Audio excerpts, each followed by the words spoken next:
I never thought that I never thought I'd be making this video.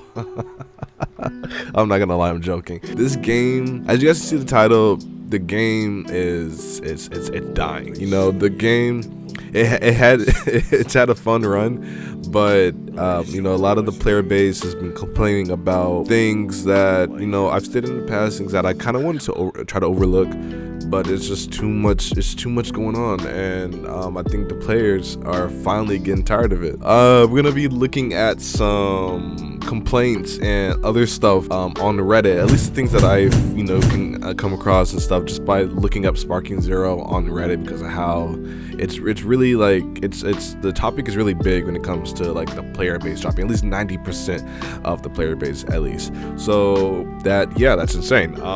Without further ado, let's get right into this video. You're watching John Tokyo.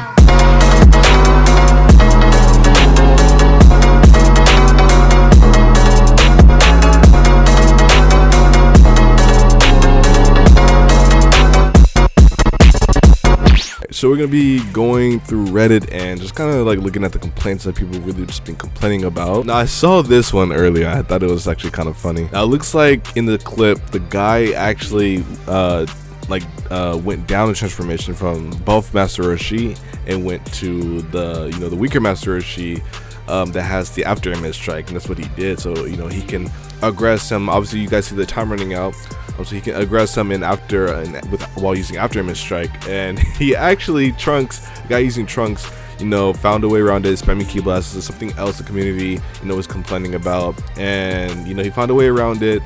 The time was about to run out. I'm assuming maybe the singles, whatever. And towards the end, as you guys can see, he rage quit. And I mean, yeah, you know, what can you do? What can you do about it? It says this game is going to die if they don't fix casual play. Another guy says, mostly joking, but the amount of OGs that flex about having it worse just misses the point entirely. Such a weird hill to die on. We all just want a good game to be the best it can be. Now, I mean, honestly, I'm totally all for it. Like, I'm like both ways, right? I'm like, oh, this was how it was, you know, a certain way back in the day. This is how it was. You could do this, you could do that. Unblockable ultimates was actually in the game back in the day, and like, yeah, I get it. Like, certain things people just want to keep it a certain way, but I also try to explain to some people that certain things can't be implemented into online play, because I mean, Exhibit A, right?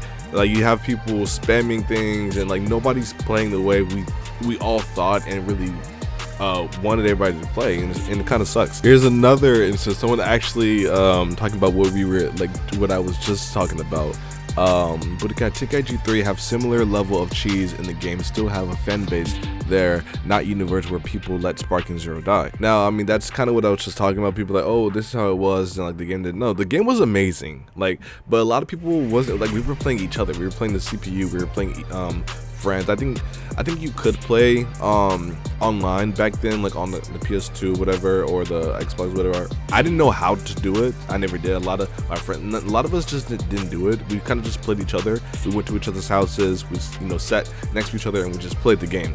And nobody really abused cheese like this. I mean, I think you probably had like a few that actually did, but nobody really sat there and constantly just abusing cheese, using the same characters. And it was, you know, it was a lot. It was like, you know, what we would consider the golden times. This guy says it's a fighting game. Do you want Capture the Flag and King of the Hill? Also, no one's quitting the game except the echo chamber.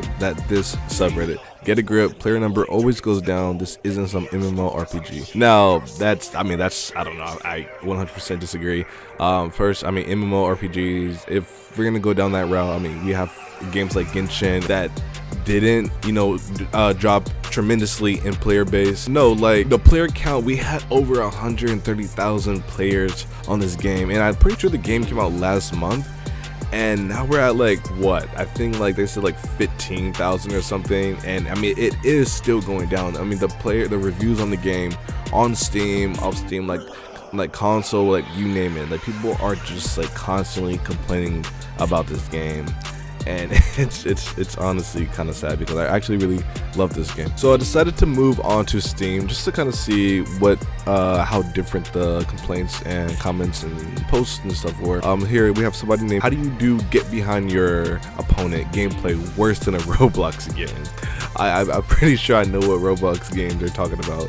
Also, the game doesn't really tell you how to play. Balancing even in DP is absurd. Like half of my games are just the stupid TP behind chains and no crossplay. I think I'm kind of with that person. There's a lot of things in this game that they don't tell you. There's a lot of things they do tell you how to do, yeah, but I feel like if you're gonna be able to do something, they should be able to tell you how to do it. And they kind of like that. They like the ability to tell the players on how to do everything in the game that we can do. Here we have somebody named Sergeant Kudos. Let me be very clear, I have been so excited for this game for a long time. I have been a Dragon Ball Z fan my entire life almost. I bought the $100 edition on day one. I have 90 hours in this game.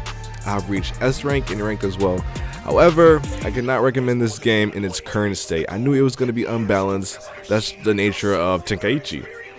But this game is more than unbalanced. Ranked is actually unplayable. The top 2 players in ranked are the same person because they just place himself over and over again and then quits if he doesn't match against himself. Wow. So I mean, here you have just like a little, like a piece of what a huge part of the community is going through. Even myself, I go through this. A lot of players on top of the leaderboard are, obviously not supposed to be there. A lot of S ranks and Z ranks are not supposed to be there. They rage quit their way up there. They cheese their way up there.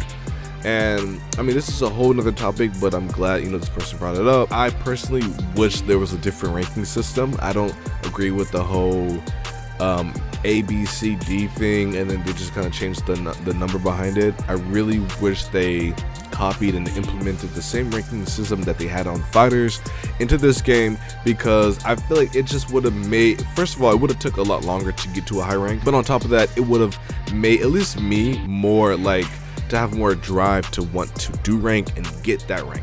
Want to work hard and try to get to God of Destruction or Zenny or whatever, right? But I'm working my cheeks off to get to what, I don't know, A1 while fighting giants and all kinds of crap, and it doesn't feel like I accomplished anything. This is an entirely different issue that I don't think any console players had, but I do want to bring it up. A lot of people, at least from what I'm saying, a lot of people had communication errors on this game. So if you are watching this and you also had this, like while playing on PC, had a communication error, then I'm sure you can relate to a lot of these people. It says since the game came out, and even some people recently, like within like just like a week ago or even 2 weeks ago, are still having like a weird communication error where the single play wasn't working, or team battles, just certain modes specifically wasn't working while others were. Here we have, oh my god, this guy wrote a paragraph. Okay, we're gonna try to skim through this really quickly. The game is unbalanced. It's an unbalanced mess, and I'm not talking about the characters, where Budokai Tenkaichi 3 managed to find a way to balance broken characters with good/fair system mechanics, which I agree. I totally agree with that. Sparking Zero fails to do so. The core issues with them currently are the lack of key sickness, super counters being too easy to perform. They're incredibly easy in this game compared to Budokai Tenkaichi 3. This kills any reward you get from winning neutral and opening your opponent, as the majority of your combos will quickly lead into a super counter by their opponent and then vanish battle. This I 100% agree on. I brought it up in my previous video. I think there are way too many counters in the game. There's at least 4 different counters in the game, and I think 5 different ways to get out of everything in total. Vanish battles are incredibly easy with laughable timing, making them just a key check. I don't understand why the vanishes don't even get harder to do the more they go on, and then they last so long it's just boring to deal with. What do they not do with the BT did, and increase the speed of each vanish, which actually, yeah, I remember them doing this. I remember the more you did it, the faster it got, which actually, in my opinion, was a lot better, because first of all, it looked cooler. It was harder for the person. Like when I'm in a vanish battle with somebody, once you find the timing, it's super easy. You're not messing that up unless somebody's has like their delayed or their lag spiking. You're not messing that up. I'm telling you, it's one of the easiest things ever. Then he says, blast stocks fill up ridiculously fast, allowing moves that give you instant sparking or evasive moves like after image strike. This move is not hard to beat. The system mechanics just make it annoying to deal with because he's not saying that, but I'm saying that it is very hard. It's a very annoying thing to beat because of how easily you get it back. So that's pretty much what he's saying. It's not hard to beat. There is a way around it. I mean, it's always been in the game, but it's what makes it annoying is how fast, how frequently you get it. And honestly, maybe I'm a goofball. I don't remember the whole bar system, that little meter that goes up to 6. I don't remember that being in the old one. Maybe it is. I think it was just something different. I could have sworn it was a little different, but I might be wrong. We have the dragon dash homing being instant instead of having a delay in just how it was in the old one. While this move is not hard to beat, it is incredibly obnoxious and kills a good portion of the neutral play in this game. I agree. Sparking Ki Blast spam and quite literally makes you unable to play the game once locked down. It has a very minimal counterplay. Some characters outright cannot do anything about it depending on who they are fighting against. And I agree. I was just talking about this earlier. If you have like someone like Broly or pretty much any like decently strong character, if you guys seen my tier list video, you know, anybody within like I want to say half of A, S, and then S plus, you know, obviously anybody can spam Ki Blast, but a lot of some people's Ki Blast is different than others. So I'm not gonna say everybody, but most of the characters can just sit there and spam, and I don't think it should be like that. You know, I was just talking to my homie about this yesterday, and he was like, no, it should stay in the game. That's how you fight After Image. I'm like, that's not a valid argument. I don't agree with that, because I don't agree with After Image Strike being the way it is in the game. I think After Image Strike or the meter gain needs to be changed. And I also think Ki Blast, how often you can, how much you can Ki Blast, or how often, I don't know. I think some part of Ki Blast spam does need to be changed. Anyway, I hope you guys enjoyed this video. I'm trying to keep you guys updated on like why certain people are saying the game is dying, why 90% of people are trying to get their refund, and honestly what's just going on in the community right now, whether it's on PC or console. Let me know down in the comments if you are also one of those people that's probably gonna refund your game, or if you're just gonna like play offline, play story mode, or what. Stay tuned for more videos like this, and until next time.